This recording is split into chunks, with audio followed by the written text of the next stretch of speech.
As farmers around the world try to meet the mounting demand for food and biofuels, they're facing an increasingly vexing problem. Fertilizer, the most essential ingredient in modern agriculture, is in short supply, and the price is soaring. The old days of ordering it, say maybe 2 months, 3 months ahead of time, it just isn't there, so we try to buy as much ahead as we possibly can. Since the early 20th century, farmers in Iowa have used chemical fertilizer to boost crop yields. This is phosphate. The Heart of Iowa Cooperative distributes fertilizers such as nitrogen, phosphate, and potassium from its bulk storage facility near Ames. This is potash 0060. It comes out of the mines. We're getting this all out of Canada. It used to cost us less for the potash than did the rail freight, but nowadays it's just substantially higher. In the last year, nitrogen, phosphorus, and potash have basically doubled. Now, with corn prices recently hitting record highs, farmers like Billy Danner are growing more corn for ethanol, feed, and food. But as corn requires more fertilizer than most other crops, fertilizer can quickly add up to be a farmer's biggest expense. We have a lot more invested per acre than we did 2 years ago. So we can really ill afford to go back to prices, commodity prices of 2 years ago. We'll be bleeding red ink at that point. But despite the rising price, the incentive to use fertilizer is more, not less. Farmers in the next few years are going to be doing whatever they can to increase their yields, and the surest way to increase yields, if you're not applying enough fertilizer, is to go ahead and apply more fertilizer, because the extra yield you'll get will more than pay for the cost of the fertilizer. Competition for the limited supplies of fertilizer are coming largely from overseas.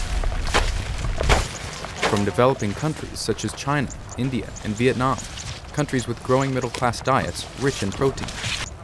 For farmers such as Nha Truong, using chemical fertilizer means a lighter load and more grain to feed her livestock. Before, we used cow dung. Now we use mostly chemical fertilizer.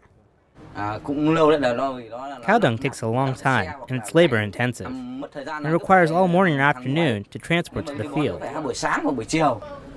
Business for Quy Nguyen has been good this past year. He runs a fertilizer shop in Hanoi province. The quality of life is better now, and chemical fertilizer is abundant and convenient.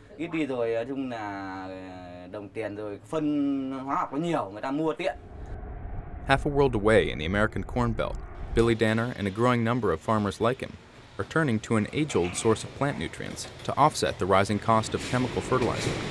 I don't know if you can almost see down through the cracks. You can see the lights hitting.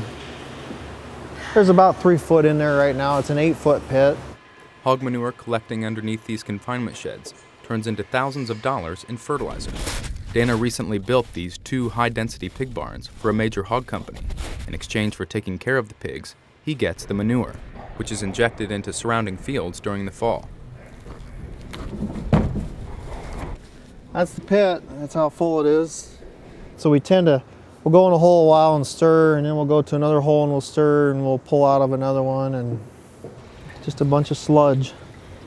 High-density hog farming has long been considered an environmental hazard in Iowa, with open pits of methane and ammonia causing foul odor and often overflowing into nearby streams and rivers. But with fertilizer prices climbing, hog farmers can no longer afford to let manure go to waste.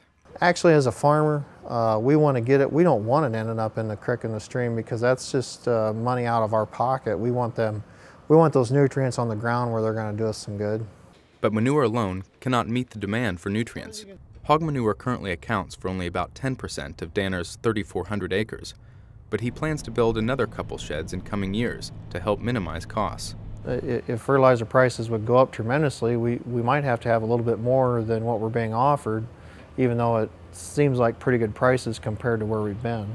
Well, I think we're going to be importing fertilizer for the foreseeable future, even if we effectively use all the cattle, hog, and chicken manure that we have in this state.